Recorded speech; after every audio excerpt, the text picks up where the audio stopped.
Speeding, distraction, and intoxication disturb driver reaction times.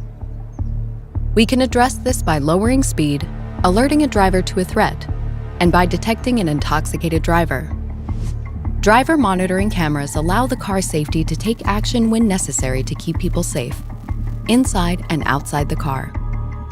Say, for example, the cameras register that the driver has taken their eyes off the road for enough time to create a risk. The car would then engage the safety support systems and issue a reminder to drive with care.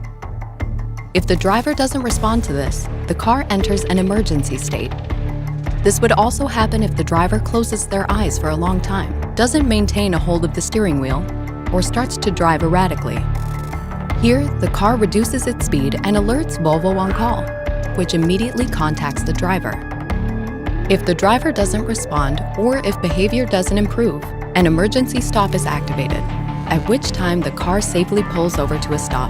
Volvo on call stays on the line and sends further help if needed.